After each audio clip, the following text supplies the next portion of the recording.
말씀 선포하겠습니다. 오늘 말씀의 제목은 말씀이 육신이 되시다라는 제목으로 말씀을 전하도록 하겠습니다. 오늘은 성탄 후 2주 영의 구원 푸뉴마 영광에 관한 말씀입니다. 말씀이 육신이 되시다 복음을 통해 하늘에 속한 신령한 복을 내려주시는 말씀입니다. 말씀을 믿고 그 복을, 하늘에 속한 신령한 복을 다 받아 누리는 교회와 성도들 되시기를 예수님의 이름으로 축복합니다. 10절 말씀해 보시면 그가 세상에 계셨으며 세상은 그로 말미암아 지은 바 되었으되 세상이 그를 알지 못하였고 라고 말씀하고 있습니다. 그가 라고 되어 있을 때 그라고 하는 것은 바로 앞에 요한복음 1장 9절 말씀해 보시면 참빛 곧 세상에 와서 각 사람에게 비추는 빛이 있었나니 하면서 빛을 얘기하고 있죠. 근데 빛이 두 가지인가 봐요. 참된 빛이 있고 거짓된 빛이 있다라고요. 거짓 빛이 있고 참 빛이 있는데 이 빛은 어떤 빛이냐? 찬 빛이 있었다. 그가 세상에 계셨다 할 때 이 그는 참 빛을 얘기하고요. 4절 말씀해 보니까 1장 4절 그 안에 생명이 있었으니 이 생명은 사람들의 뭐다? 빛이다. 그러니 빛은 뭐다? 생명이다 라고 보시면 좋을 것 같고요. 그 생명은 어디 안에 있느냐 했을 때 1절 말씀해 보시면 태초에 말씀이 계시니라. 이 말씀이 하나님과 함께 계셨으니 이 말씀은 곧 하나님이시니라. 말씀이 하나님이다 라고 되어 있죠. 그래서 이 말씀이라고 하는 것을 헬라어로는 로고스라고 그럽니다. 로고스 안에 뭐가 있느냐? 생명이 있고 그 생명은 사람들의 뭐다? 빛이다 라고 하는 것입니다. 그 식물에 빛을 비추면 식물이 어떻게 되죠?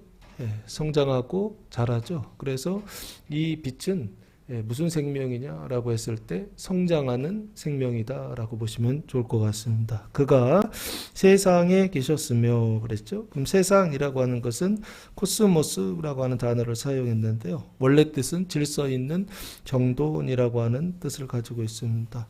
세상에 계셨으며 세상은 그로 말미암아 지은 바 되었으되 요 세상이라고 하는 것은 둘이죠.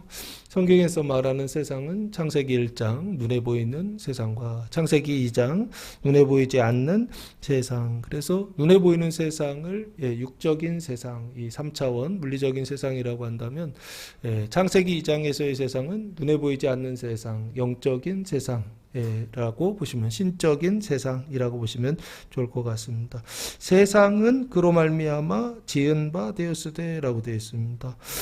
세상이 그로 말미암아 지은 바 되었다라고 하는 것은 빛으로 말미암아 생명으로 말미암아 그 로고스 말씀으로 지은 바 되었다라고 보시면 좋을 것 같고요. 여기 지은 바라고 하는 것은 만들어지다, 창조되다라고 하는 것입니다.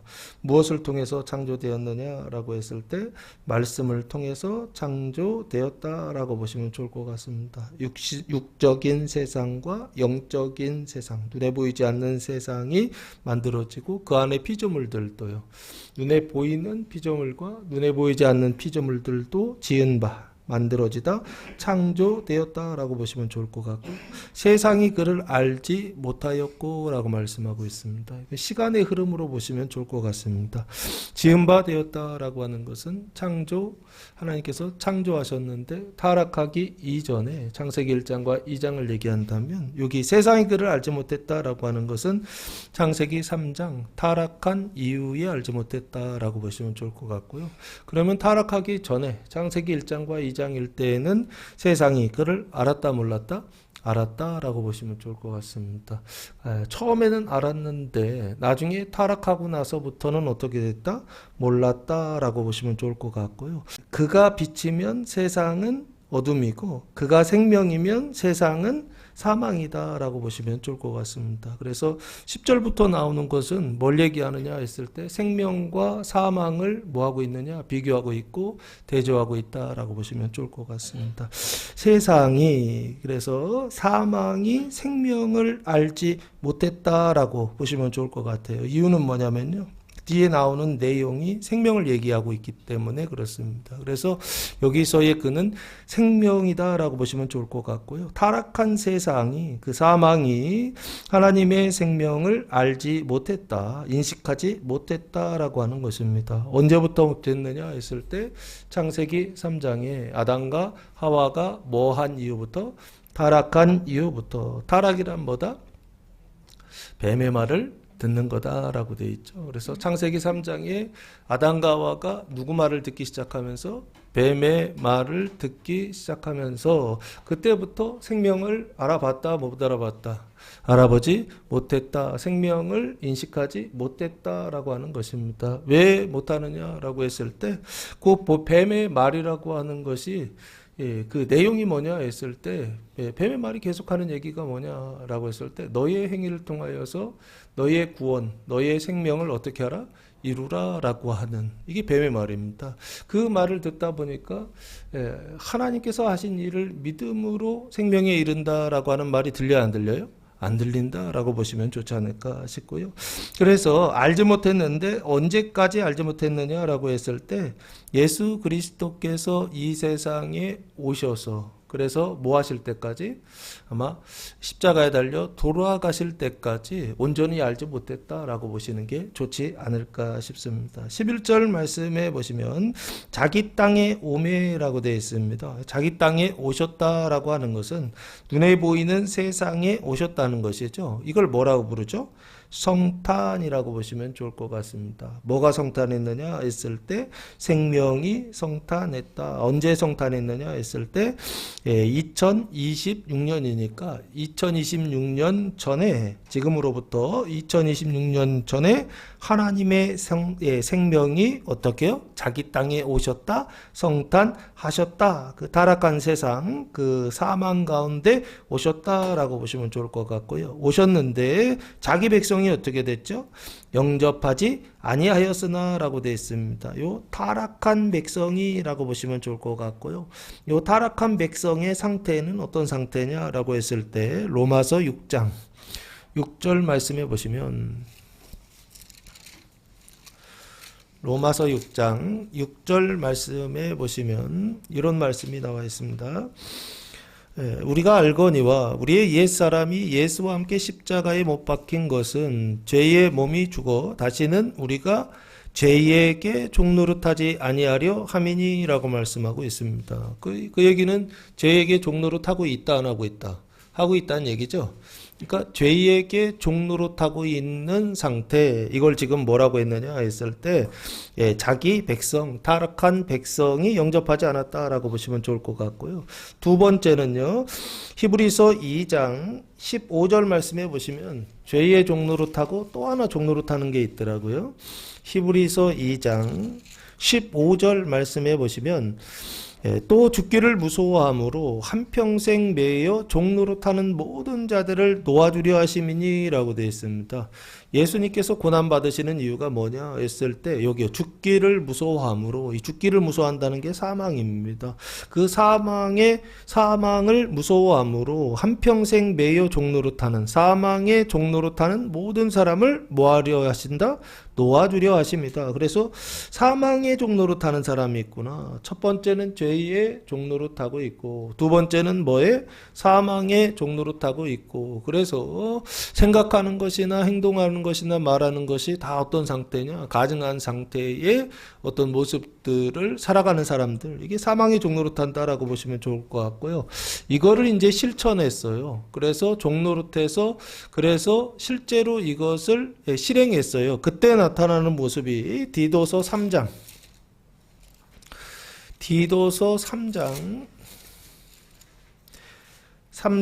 3절 말씀해 보시면, 디도서 3장 3절, 우리도 전에는 어리석은 자요 순종하지 아니하는 자요 속은 자요 여러 가지 정욕과 향락에 뭐했다?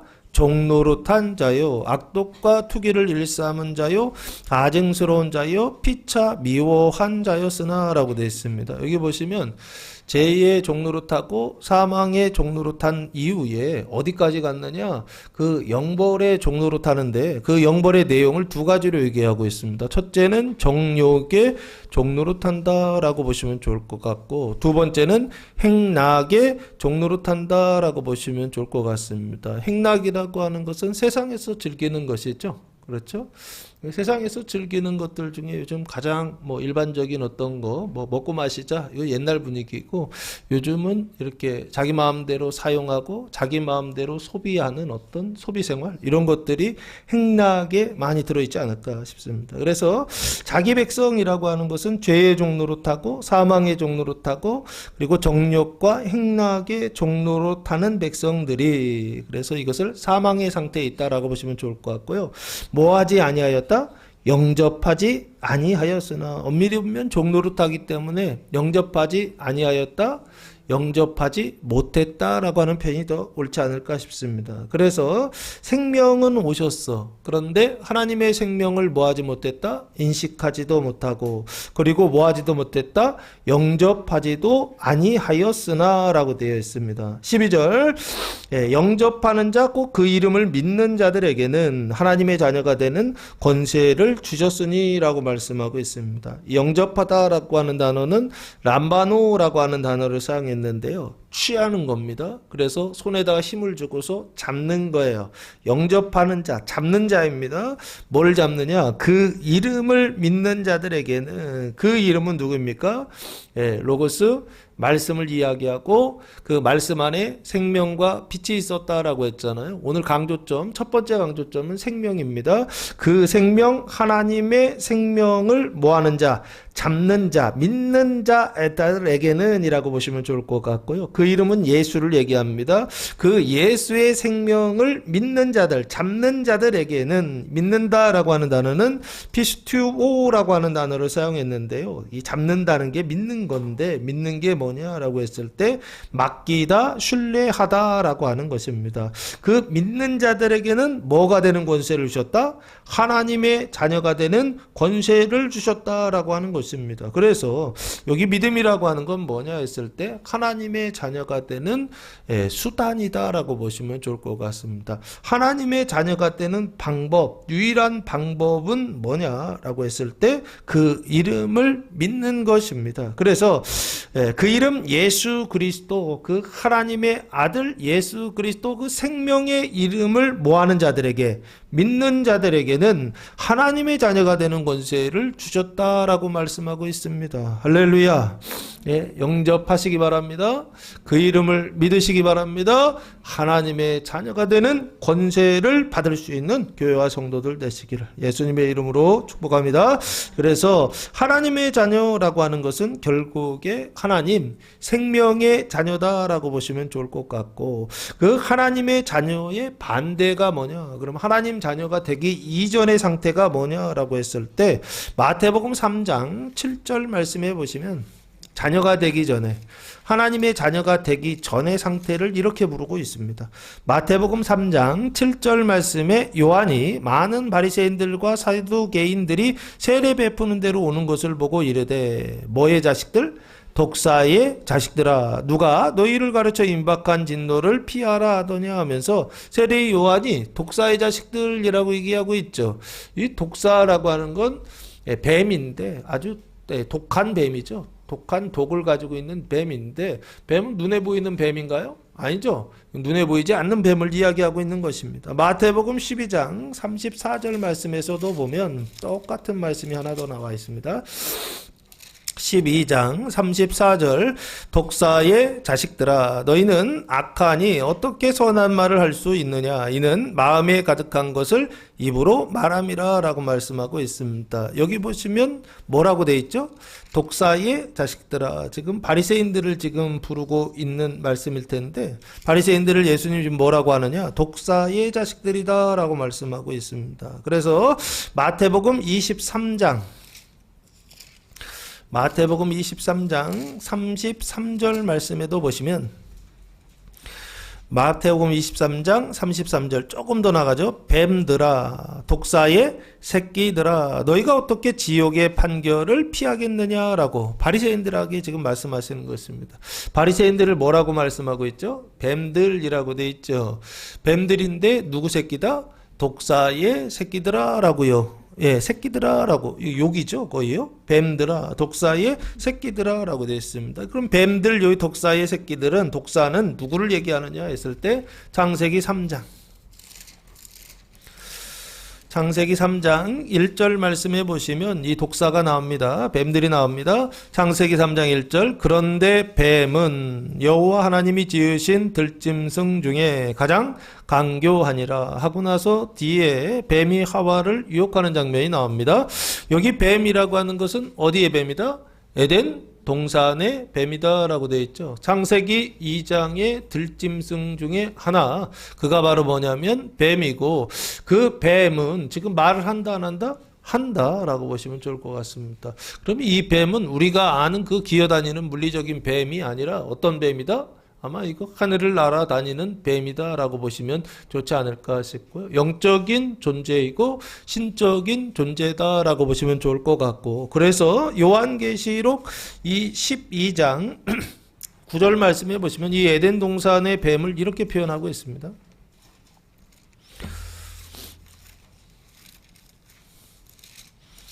요한계시록 12장 9절 말씀해 보시면 큰 용이 내쫓기니 옛 뱀 곧 마귀라고도 하고 사탄이라고도 하며 온 천하를 꿰는 자라. 그가 땅으로 내쫓기니 그의 사자들도 그와 함께 내쫓기니라. 하늘의 전쟁이 끝나고 거기에서 피하여 어디로 지금 쫓겨났다? 땅으로 쫓겨났다라고 되어 있는데, 그 땅으로 쫓겨난 자를 뭐라고 하느냐라고 했을 때 지금 용이다라고 되어 있죠. 큰 용이다.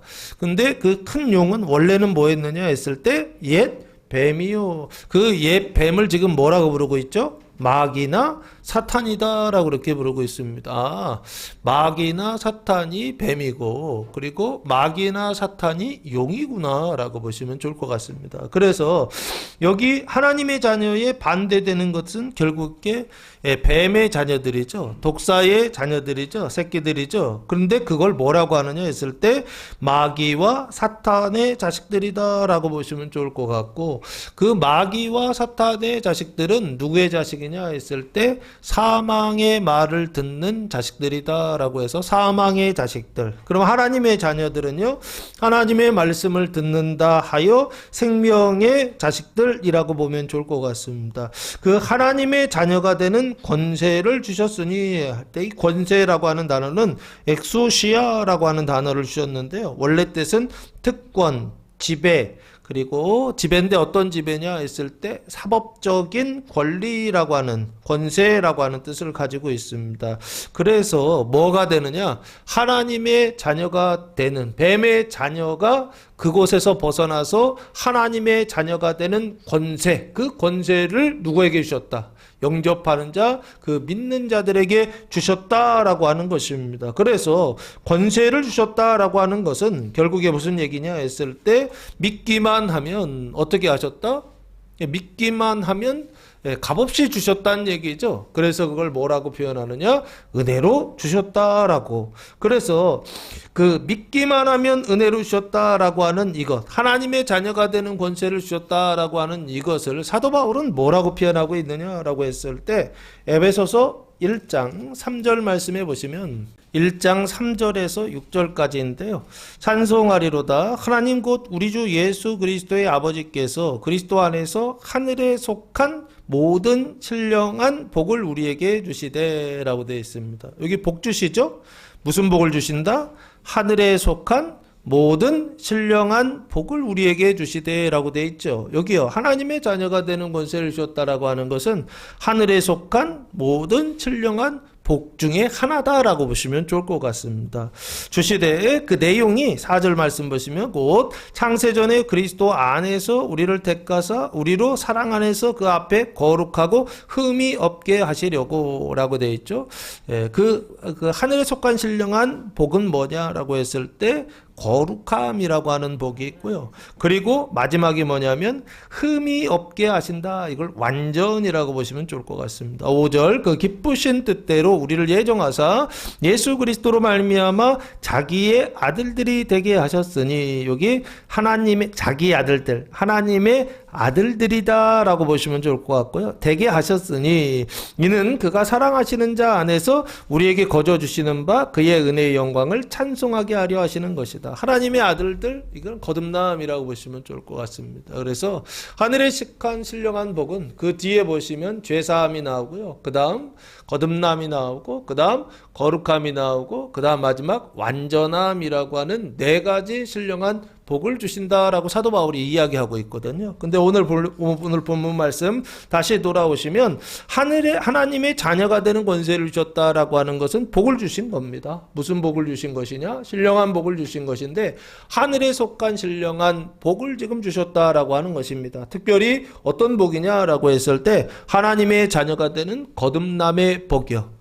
하나님의 생명이 시작되는 그 중생의 복을 주셨다라고 그렇게 보시면 좋을 것 같습니다. 뱀의 자녀가 뭐가 된다? 하나님의 자녀가 되는 그 중생의 복을 주셨으니 13절 이는 혈통으로나 육정으로나 사람의 뜻으로 나지 아니하고 오직 하나님께로부터 난 자들이니라 라고 말씀하고 있습니다. 이는 혈통 하이마라고 하는 단어인데요. 피, 혈연, 핏줄 있잖아요. 같은 조상으로부터 나지 아니하고 그리고 두 번째 육정으로나 육이라고 하는 것과 정의 합성어인데요. 육은 사르스라는 단어고 정은 넬레마라고 하는 단어입니다. 육체의 결정이라고 선택이라고 보시면 좋을 것 같고요.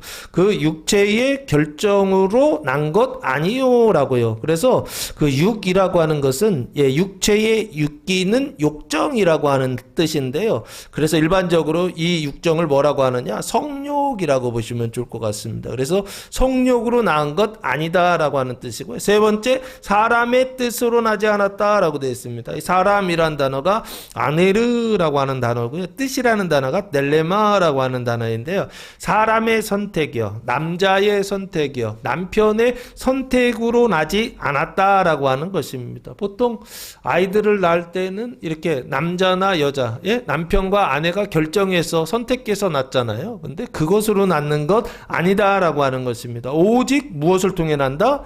하나님으로부터 난 자들이니라 라고 되어 있습니다. 세상으로부터 나는 것이 아니라 사람으로부터 나는 것이 아니라 하이마 피를 통해서 나는 것이 아니라 육정을 통해서 나는 것이 아니라 뭐를 통해서 나는 것이 있다?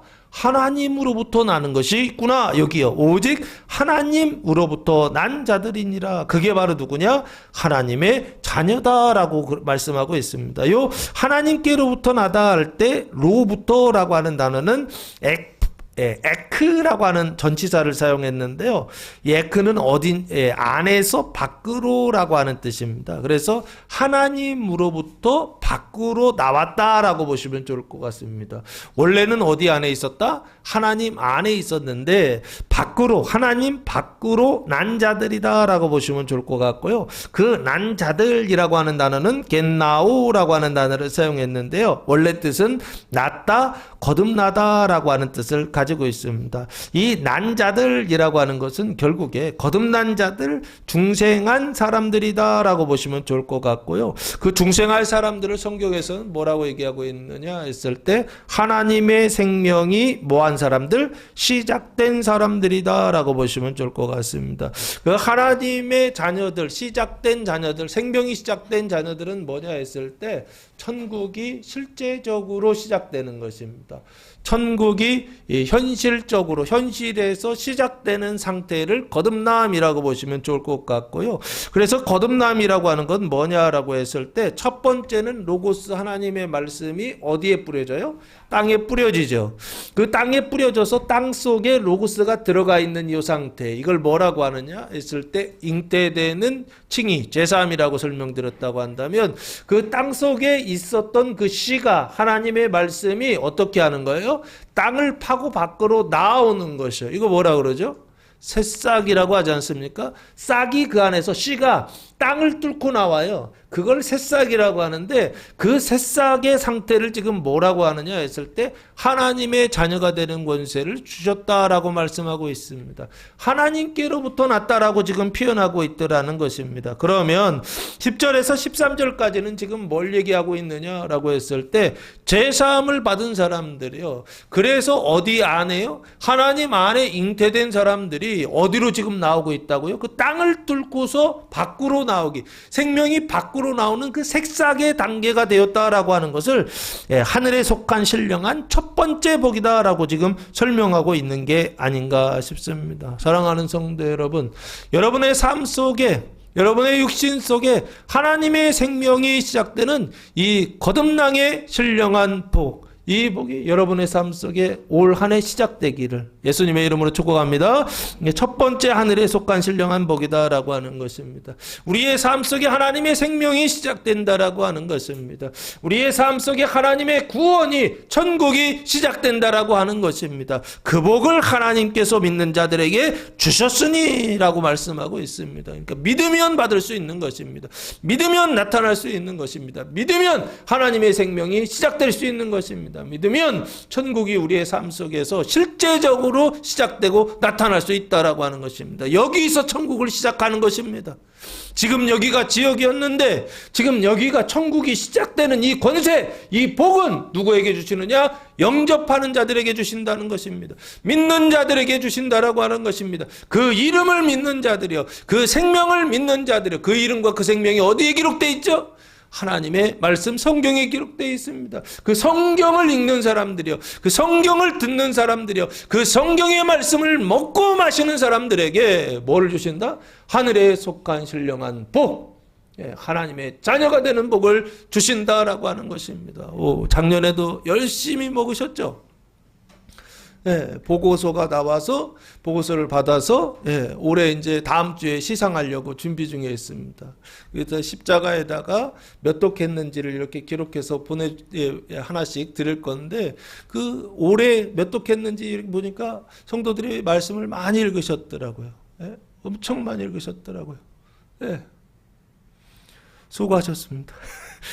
올해도 열심히 읽으셔서 작년보다 11조 플러스, 작년 했던 거에 10% 플러스 해가지고 조금 더 있겠다라는 마음을 가지고, 저도 작년에 106독 했더라고요. 그리고 10% 플러스 해가지고 116독 한번 해보려고 새해 첫날부터 밖에 나가지도 않고 아무것도 안 하고 집에서 성경 읽었습니다. 연말에 끝내야 된다 그래서 31일 날 끝내놓고 1월 1일 날부터 창세기 또 시작해가지고서 한 번 끝내고 지금 두 번째 지금 들어가고 있습니다. 자, 그래서 14절 말씀해 보시면 말씀이 육신이 되어 하늘에 속한 신령한 복 두 번째인데요, 우리 가운데 거하심에 우리가 그의 영광을 보니 아버지 독생자의 영광이요 은혜와 진리가 충만하더라라고 말씀하고 있습니다. 여기 말씀이, 로고스가 뭐가 되었다? 육신이 되어, 이걸 뭐라고 했죠? 성탄이라고 돼 있죠. 그래서 우리 가운데 거하심에, 그럼 이건 나온 거죠. 이해되세요? 말씀이 육신이 되어라고 하는 것은 엄마 뱃속에 육신이 됐다라고 하는 뜻으로 말하는 것보다는 엄마 뱃속에서 잉태하여 뭐했다? 출산했다, 출생했다라고 보시면 좋을 것 같습니다. 말씀이 육신이 됐다라고 하는 것은 표징이에요. 뭐에 대한 표징이냐 했을 때 거듭남 중생에 대한 표징이다라고 보시면 좋을 것 같고, 육신이 되어 그 다음 단계로 들어갑니다. 우리 가운데 뭐 하셨다? 거하셨다라고 하는 것입니다. 식사절의 핵심은 이 거하심에 있는 것입니다. 우리 가운데 거했다라고 하는 것은 우리는 어떤 상태냐라고 했을 때 육신적으로는 타락한 우리다라고 볼 수도 있지만 여기서 우리는 어떤 우리냐 했을 때 사도 요한과 제자들인데 13절을 지나간 우리라고 보시면 좋을 것 같습니다. 그 13절을 지나서 뭐가 됐느냐? 예수를 영접하고 믿고 그래서 하나님의 자녀가 된 우리죠. 이해되십니까? 그래서 우리는 어떤 상태냐? 구원받은 상태에 있는 우리 가운데 누가 거하셨다? 예수가 거하셨다라고 보시면 좋을 것 같습니다. 그래서 우리 가운데 거하셨어. 우리가 이미 예수 믿고 구원을 받았어요. 받았는데 예수님이 예수 믿고 구원받아서 다 완전하게 됐으면 우리 가운데 거하실 이유가 있어요, 없어요? 없죠. 근데 우리 가운데 거하셨다라고 말씀하고 있습니다. 그 이유는 뭐냐라고 했을 때 구원받은 이후에 뭐가 남아있다? 그 죄와 사망이 남아있다라고 말씀을 드렸죠. 하늘에서는 하나님께서 완전하게 구원하셨는데 땅에서 우리가 어떻다고요? 믿음이 연약하여서 온전하게 구원을 못 받는단 말이에요. 그래서 어떤 상태냐 했을 때 죄와 사망이 남아있는 상태다. 구원 받았으나 죄와 사망이 남아있어서 그 죄와 사망을 어떻게 해요? 깨끗하게 씻어내야 된다라고 말씀드렸. 이걸 뭐라고 했느냐? 신앙 생활, 교회 생활이라고 말씀드렸던 것입니다. 예수님께서 우리 가운데 거하셨던 것처럼 우리도 어떻게 해요? 교회 생활하고 신앙 생활하고 그 남아있는 그 죄와 사망을 깨끗하게 씻어내는 생활, 이거 해야 된다 안 해야 된다? 해야 된다라고 성경이 말씀하고 있는 게 아닌가 싶고요. 우리 가운데 거하셔서 뭐 하시느냐? 남아있는 그 죄와 사망을 깨끗하게 씻어내는 일을 하심에 우리가 뭐를 봤다? 그의 영광을 보니라고 되어 있습니다. 우리가 구원받은 우리가 그의 영광이요. 그러면 예수님의 영광이죠. 그리고 이 예수님은 뭐냐 했을 때 여기 영광이니까 빛이라고 보시면 좋을 것 같습니다. 그의 영광이니까 주제가 빛이다라고 보시면 좋을 것 같고요. 그 우리의 영광이라고 한다면 뭐냐 했을 때 죄와 사망이 남아있죠. 남아있는 영광이라고 한다면 예수님의 영광은 어떤 상태냐 했을 때 죄와 사망이 하나도 없느냐, 전혀 없느냐, 0%의 참빛, 그 영광을 보니라고 보시면 좋을 것 같고요.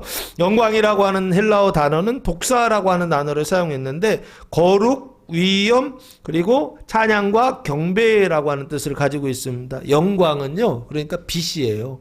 누구의 빛이냐? 하나님의 빛입니다. 근데 그 하나님의 빛은 어떤 빛이냐라고 했을 때 거룩한 빛이다 라고 보시면 좋을 것 같습니다. 하나님의 빛은 생명의 빛이고 구체적으로 생명이 시작될 때에는 거듭남의 빛이라고 한다면 생명이 성장할 때에는 이 식물 가운데에 빛을 이렇게 비춘단 말이에요. 그러면 나왔던 싹이 어떻게 되죠? 무럭 자라게 되죠. 그걸 양육이라고 하잖아요. 자란다라고 하잖아요. 빛을 비춰서 자라는 거예요. 물도 주고 햇빛도 주고 그래서 빛을 비춰서 식물이 자라게 하는 것처럼 그의 영광을 보니까 어떻게 해요? 그 식물들이 자라는 것입니다. 그 나무들이 자라는 것입니다. 그래서 어떻게 되느냐라고 했을 때 그 하나님의 빛, 그 생명의 빛, 그 거룩한 빛을 보고서 생명이 뭐 하는 것이냐? 성장하는 것이요.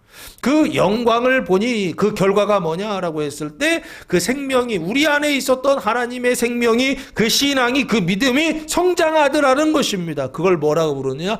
거룩이라고 보시면 좋을 것 같고요. 그 거룩함은 뭐냐라고 했을 때 사도 바울이 하늘에 속한 신령한 복 두 번째 복이 뭐냐 했을 때 생명의 복 두 번째가 바로 거룩함이라고 하는 복이다라고 하는 것입니다. 이 복도 받으시기 바랍니다. 근데 이 복은 어떻게 해서 받느냐 했을 때 그 영광을 봐야 받는다라고 되어 있습니다. 예? 네, 하나님의 영광을 봐야 그 거룩함을 얻는다라고 되어 있습니다. 앞에 거듭남도 하나님의 자녀가 되는 복도 어떻게 되느냐라고 했을 때 믿는 자에게 주신다고 했다면 여기요 그 영광을 보니까 어떻게 됐다? 거룩한 생명으로 자라나더라라고 그렇게 보시면 좋을 것 같습니다. 그래서 그 영광을 보니 예수의 영광을 보니 그 영광이 어디에 기록되어 있다? 하나님의 말씀 성경에 기록되어 있다라고 하는 것입니다. 그 성경을 보니 아버지의 독생자의 영광이요 은혜와 진리가 충만하다라고 말씀하고 있습니다. 그 영광은 누구의 영광이냐라고 했을 때 아버지의 독생자의 영광이다라는 것입니다. 그 얘기는 예수의 영광 이꼬로 아버지의 영광. 이 아버지는 누구냐? 하나님을 이야기하는 것입니다. 하나님의 영광이에요. 근데 이 가운데 독생자의 영광이라고 하는 단어를 사용한 이유가 뭐냐 했을 때 모네게스라고 하는 단어를 사용했는데 원래 뜻은 독생한 유일한이라고 하는 뜻입니다. 그러니까 아들인데 유일한 아들. 그러면 무슨 아들이죠? 외아들이라고 보시면 좋을 것 같고요. 아버지의 독생자의 영광이라고 하는 것은 결국에 다른 아들이 있다 없다. 없다는 얘기입니다. 유일한 아들의 영광이다라고요. 다른 영광 없다는 얘기를 지금 하고 싶으셨던 것이 아닌가. 오직 예수의 영광이요라고 말씀하고 있습니다. 그 아버지의 독생자의 영광은 결국에 뭐냐 했을 때 생명의 빛, 거룩을 지금 이야기하고 있고 그 거룩을 은혜와 진리가 그 영광 안에 두 가지가 충만하죠. 첫째는 은혜가 충만하고 두 번째는 진리가 충만하다라고 되어 있습니다. 은혜라고 하는 단어는 카리스라고 하는 단어를 사용했는데요. 값없이 주시는 하나님의 선물이라고 보시면 좋을 것 같고 그 값없이 주시는 하나님의 선물은 뭐냐 했을 때 영광을 볼 때 예수의 영광을 볼 때 주시는 하나님의 은혜다라고 보시면 좋을 것 같고 그럼 그게 뭘까 했을 때 이걸 거룩함이라고 보시면 좋을 것 같습니다. 그리고 플러스 뭐가 충만하냐? 진리가 충만하다라고 되어 있습니다. 진리라고 하는 단어는 알레테이아라고 하는 단어를 사용했는데 원래 뜻은 진리, 참되다라고 거짓에 반대되는 비진리에 반대되는 참되다라고 하는 뜻을 가지고 있습니다. 이 참되다라고 하는 것은 뭘 얘기하느냐라고 했을 때 요한복음 14장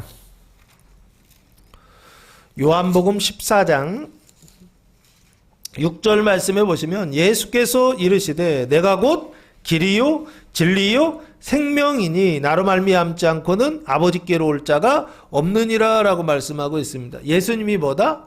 생명이다 라고 말씀하고 있죠. 그래서 진리가 충만하다 라고 하는 것은 뭘 얘기하느냐 라고 했을 때 진리 충만하다, 예수가 충만하다 라고 보시면 좋을 것 같고 그 진리를 요한복음 17장 17절 말씀해 보시면 그들을 진리로 거룩하게 하옵소서. 아버지의 말씀은 뭐다? 진리니이다 라고 되어 있습니다. 예수가 진리이고 예수가 뭐다? 말씀이다. 말씀이 진리다 라고 그렇게 보시면 좋지 않을까 싶습니다. 그 진리는 어떤 진리냐라고 했을 때 온전한 말씀, 온전한 진리다 라고 보시면 좋을 것 같고요. 그래서 이 진리는 생명의 완성이라고 하는 완전함을 지금 말씀하고 있는 게 아닌가 싶습니다. 그 진리가 충만하다라고 하는 것은 하나님의 그 완전하며 그 죄와 사망이 완전히 없어지는 그 완전히 충만하다라고요. 완전히 채웠다라고요. 그래서 어떻게 된 것입니까? 나무가 싹이요 쑥쑥 자라서 나무가 되고 나중에는 어떤 상태가 되느냐 했을 때 안에 열매가 맺히는 생명의 열매가 맺히는 열매가 가득한 나무가 되는 어떤 이런 상태를 진리가 충만하다라고 말씀하고 있는 게 아닌가 싶습니다. 강조점은 어디 있느냐 했을 때 은혜의 강조점이 있습니다. 은혜가 충만하다라고 하는 것입니다. 그래서 아버지의 독생자의 영광은 하늘에 속한 신령한 두 번째 복이요. 그 복은 뭐냐라고 했을 때 거룩함의 복이다라고 하는 것입니다. 생명이 성장하는 나무가 되는 싹이 돼서 나무가 되는 그 거룩한 복을 주신다라고 하는 것입니다. 이 복도 받으시기 바랍니다. 마지막 세 번째 복은 15절 말씀해 보시면 요한이 그에 대하여 증언하여 외쳐 이르되 내가 전에 말하기를 내 뒤에 오시는 이가 나보다 앞선 것은 나보다 먼저 계심이라 한 것이 이 사람을 가리킴이라 하니라 라고 말씀하고 있습니다. 세례 요한이 그에 대하여 예수에 대하여 증언하여 외쳐 이르되 증언했다라고 하는 것입니다. 근데 외쳤는데 어떻게 외쳤느냐? 까마귀가 깍깍거리듯이 크게 외쳐 이르되 말했는데 내용이 뭐냐? 내가 전에 말하기를 내 뒤에 오시는 이가 그럼 내 뒤에 오시니까 시간에 있어서 뒤에 오신다라고 보시면 좋을 것 같죠? 뒤에 오시는 이가 나보다 앞선 것은 세례 요한보다 앞서다. 시간에 측면에 있어서 앞서다라고 하는 것이죠. 그래서 나보다 먼저 계심이라 한 것이 이 사람을 가리킴이라고 되어 있습니다. 그러면 내 뒤에 계시다, 나보다 앞서다라고 하는 것은 1차적으로는 시간이고요. 두 번째 2차적인 의미가 있습니다. 뭐냐 했을 때 권세에 있어서 앞서다라고 보시면 좋을 것 같습니다. 권세라고 하는 것은 나는 물로 세례를 준다 하면서 세례요한은 물세례, 회개 세례의 은총을 베푸는 사람이라 그랬죠. 예수님은 두 가지 세례를 주시죠. 하나는 성령 세례 플러스 불세례를 주신다라고 되어 있죠. 성령 세례는 생명이 시작하는 거듭남의 세례라고 한다면, 불세례는 뭐라고 했죠? 남아있는 그 죄와 사망을 깨끗하게 씻어주시는, 태워버리는 세례다라고 말씀을 드렸죠. 그걸 거룩함의 세례다라고 보시면 좋을 것 같고, 그 두 가지 생명의 세례를 주시는 분이 누구시다? 예수님이시다. 예수님만이 그걸 하실 수 있거든요. 그래서 한 것이 이 사람 예수를 가리킴이라 하니라 하면서 세례 요한이 증언했다라고 하는 것입니다. 16절 말씀해 보시면 우리가 다 그의 충만한 데서 받으니 은혜 위에 은혜로라라고 말씀하고 있습니다. 우리는 첫 번째 하나님의 자녀가 되는 권세를 받은 우리 플러스 그의 영광을 보고서 싹이 어떻게 된 거예요? 나무가 된 우리라고 보셔야 됩니다. 거룩하게 된 우리라고 보셔야 돼요. 우리가 다 그의 충만한 데서 받으니 라고 되어 있습니다. 그의 충만이라고 할 때 위에서 충만, 은혜와 진리가 충만하다고 했잖아요. 그의 충만이라고 하는 것은 은혜와 진리가 충만한 데서 가득 채워진 영광 가운데에서 받으니 라고 보시면 좋을 것 같고, 실제적으로 언제 받았죠? 예수님께서 공생에 3년 6개월 동안 제자들을 같이 데리고 다니시면서 주셨죠. 그래서 공생에 3년 6개월 동안 받았다라고 보시면 좋지 않을까 싶고요. 받으니 은혜 위에 은혜다라고 말씀하고 있습니다. 그러면 이 은혜라고 하는 것은 뭘 얘기하느냐라고 했을 때, 은혜는 지금까지 받은 것이 은혜이죠. 값없이 받은 것이죠. 그게 바로 뭐다? 생명의 시작, 거듭남과 생명의 성장, 거룩함의 은혜, 하늘의 신령한 복을 받았죠. 은혜 위에 은혜면 그 다음 은혜가 있다는 얘기예요. 그렇죠? 생명의 시작과 생명의 성장과 마지막 은혜가 뭐냐 했을 때, 이게 생명의 완성, 그 완전의 은총을, 완전의 신령한 복을 말씀하고 있는 게 아닌가 싶습니다. 그리고 넘어가면 영생과 영화의 은총까지 말할 수 있지 않을까.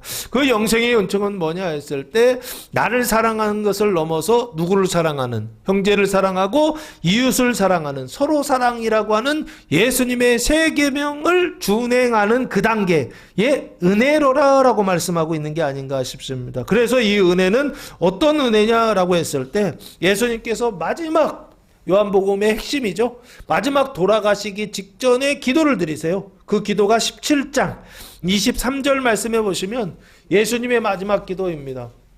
그래서 마태, 마가, 누가복음을 지나간 요한복음에서 사도 요한이 강조하는 게 뭐냐 했을 때 생명의 성장, 거룩함입니다. 그리고 그 거룩한 당면행 과제를 지나서 마지막 도달하고 싶었던 목표가 어디냐 했을 때 23절 말씀입니다. 마지막 기도를 이렇게 드리세요. 곧 내가 그들 안에 있고 아버지께서 내 안에 계시어 그들로 온전함을 이루어 하나가 되게 하려 함은 아버지께서 나를 보내신 것과 또 나를 사랑하심과 같이 그들도 사랑하신 것을 세상으로 알게 하려 함이로소이다 라고 되어 있습니다. 여기 보시면 앞에요, 내 안에 계시어 그들로 뭐를 이루어? 온전함을 이루어 라고 되어 있죠. 그래서 온전함을 이루어서 뭐가 되게 하려? 하나가 되게 하려 하심이다 라고 예수님께서 지금 기도하고 있어요. 누구의 온전하며? 제자들의 온전함을 위하여 뭐하고 있다? 기도하고 있다. 이 온전함은 그 제자들 안에 남아있는 그 죄와 사망이 어떻게 된 겁니까? 완전히 다 해결된 상태입니다. 그 죄와 사망이 완전히 씻어져서, 그래서 어떤 상태냐? 깨끗하게 된 상태예요. 그 죄와 사망이 하나도 없는 그런 상태예요. 그 상태를 위하여 예수님께서 기도하셨는데, 그 기도하신 이유와 목적은 뭐냐? 열매를 위한 겁니다. 영생과 영화를 위하여서 이들을 완전하게 해달라고 끝나고 예수님 뭐하고 계시느냐? 기도하고 계시다라고 하는 것입니다. 그래서 은혜 위에 은혜다라고 하는 것은 뭘 얘기하느냐? 생명의 완성을 말하는 것이요. 17절 말씀에 율법은 모세로 말미암아 주어진 것이요, 은혜와 진리는 예수 그리스도로 말미암아 온 것이다라고 말씀하고 있습니다. 율법이라고 하는 것은 뭘 얘기하죠? 출애굽기 20장의 십계명으로부터 시작되는 하나님의 계명을 지금 말하는 것입니다. 율법과, 그리고 모세는 누구죠? 이스라엘의 영도자죠. 모한, 이스라엘을 출애굽 애굽으로부터 탈출시킨 영도자, 민족의 영도자 모세로 말미암아 주어진 것이요. 하나님이 왜 주셨죠? 율법을 주신 이유는 뭐죠? 율법은 613가지의 율법이 있습니다. 그 중에 259가지는 하라, 그리고 300몇 가지입니다. 는 하지 마라, 이렇게 되어 있습니다. 그래서 613가지인데요. 그러면 그 율법을 주신 이유와 목적은 뭐다? 딱 하나밖에 없습니다. 로마서 3장 20절 말씀해 보시면, 로마서 3장 20절 말씀해 보시면, 그러므로 율법의 행위로 그의 앞에 의롭다 하심을 얻을 육체가 없나니 율법으로는 뭐를 깨닫는다? 죄를 깨달음이니라 라고 되어 있습니다. 어떻게 깨닫죠? 내가 할 수 없다, 내가 율법을 지킬 수 없다라고 하는 것을 뭐 하는 것인가요? 깨닫는 것이죠. 그래서 내가 할 수 없다라고 하는 것을 깨닫는 게 바로 뭐냐 했을 때 죄를 깨닫는 것이다. 자기인식이라고 그럽니다. 내가 율법을 지킬 수 없다, 내가 하나님의 계명을 지킬 수가 없다, 내가 하나님의 말씀에 순종할 수 없다라고 하는 것을 깨닫는 게 바로 회개입니다. 회개예요. 결국에 율법은 뭐를 주시려고? 죄를 깨달으라고, 회개하라고 주신 것이요, 은혜와 진리는 누구로부터 말미암아 온 것이다? 예수 그리스도로 말미암아 온 것이다 라고 되어 있습니다. 은혜와 진리 할 때 강조점은 진리에 있습니다. 지금 이미 은혜의 단계는 질라서 마지막 단계, 진리의 단계, 진리의 은총을, 하늘에 속한 신령한 복을 받는 단계로 지금 들어갔습니다. 그 은혜라고 하는 것은 생명의 성장, 거룩함이라고 한다면, 진리라고 하는 것은 생명의 완성, 지금 완전을 말하는 것입니다. 그 은혜와 진리는 어디로부터 온다? 예수 그리스도로 말미암아 온 것이라 라고 말씀하고 있습니다. 출처를 지금 이야기하고 있죠. 그런데 예수라고 하는 말의 뜻은 뭔가요? 히브리어로는 여호수아라고 하는 단어이고, 뜻은요, 뜻은 여호와의 구원이라고 하고, 조금 더 풀어서 쓰면 여호와께서 뭐 하신다?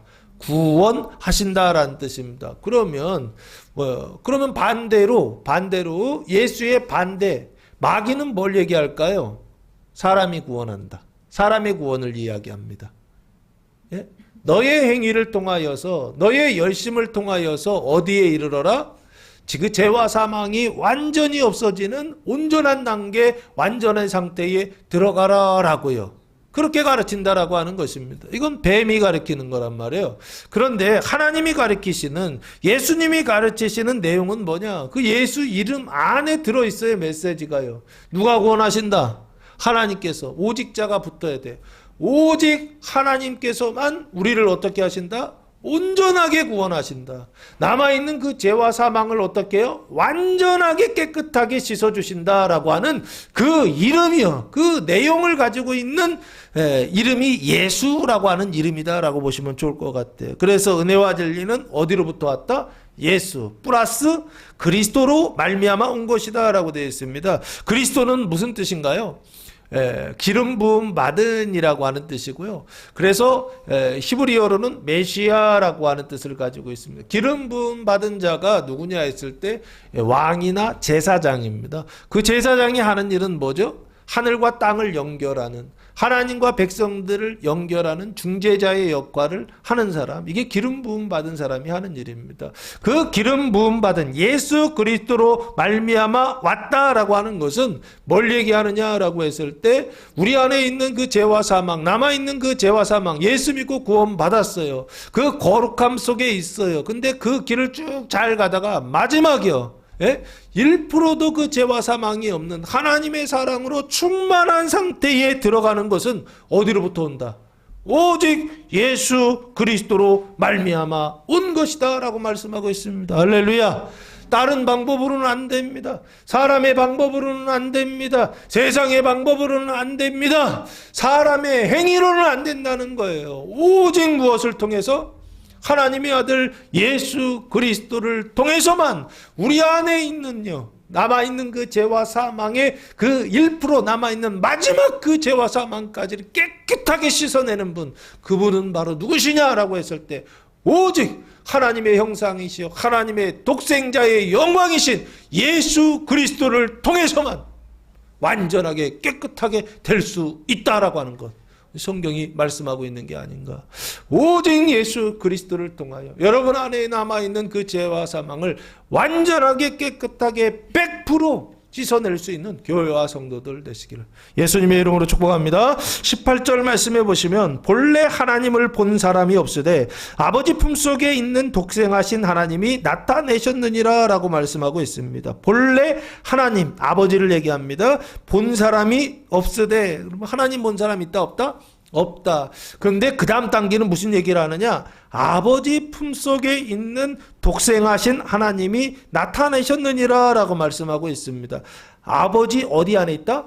품 속에 있다. 근데 품 속에 계신 누구요? 독생하신 유일한 하나님이, 그분이 누구신가요? 예수님이시죠. 예수 그리스도께서 어떻게 하셨다요?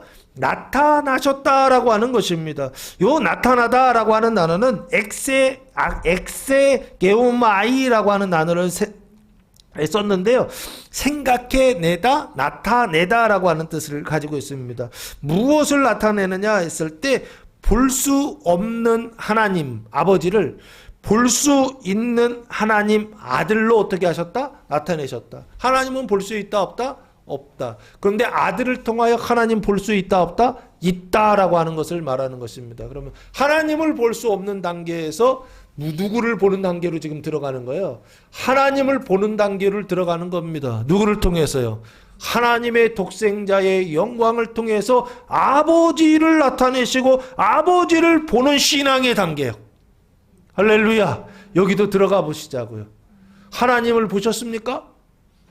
하나님이 보이시나요? 네? 내 삶을 통하여 하나님이 보이시나요? 우리 가정을 통하여 하나님이 보이시나요? 네? 교회를 통하여 하나님이 보이시나요? 나만 보나요? 하나님을 보시기 바랍니다. 예? 하나님이 보이지 않는 단계에서는 뱀의 말을 들을 때는, 그 사망 가운데 있을 때는, 어둠의 관계에 있을 때는 하나님이 보이지가 않습니다. 왜요? 하나님이 어둠으로 보이기 때문에 그렇습니다. 왜요? 하나님이 거짓으로 보이기 때문에 그렇습니다. 왜요? 하나님이 나쁘다라고 보이기 때문에 그렇습니다.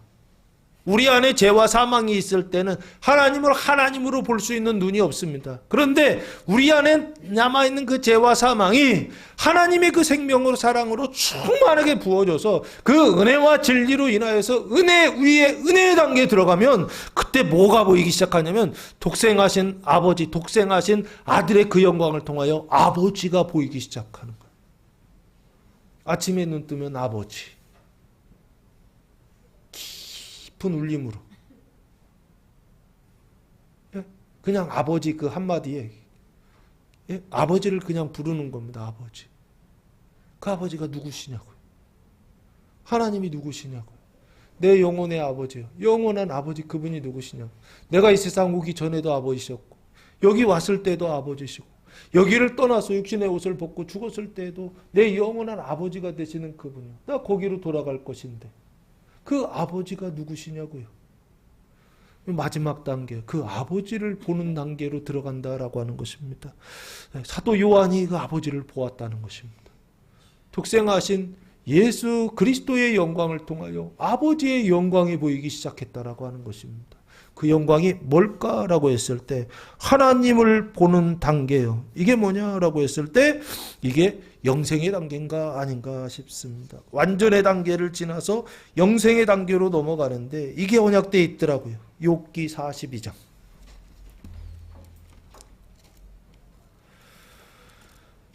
욥기 42장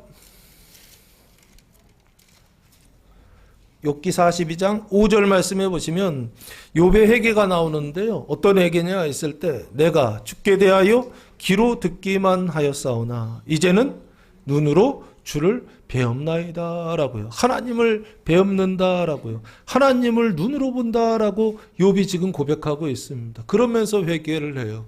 이 회개는 어떤 회개냐라고 했을 때 완전의 단계에서 영생으로 넘어가는 회개다라고 말씀을 드렸습니다. 자기 의에 있어서 하나님의 의로 넘어가는 회개다라고 그렇게 말씀드렸습니다. 그래서 이 하나님을 보는 단계는 뭐냐라고 했을 때 그 영생의 단계를 지금 말씀하고 있는 게 아닌가 싶습니다. 사랑하는 성도 여러분, 하나님의 자녀가 되는 첫 번째 법, 그리고 두 번째는요, 하나님처럼 되는 그 거룩함의 복, 성장하는 복. 마지막은요, 하나님과 같은 상태의 완전한 예수의 상태가 되는 그런 그리스도의 복이요.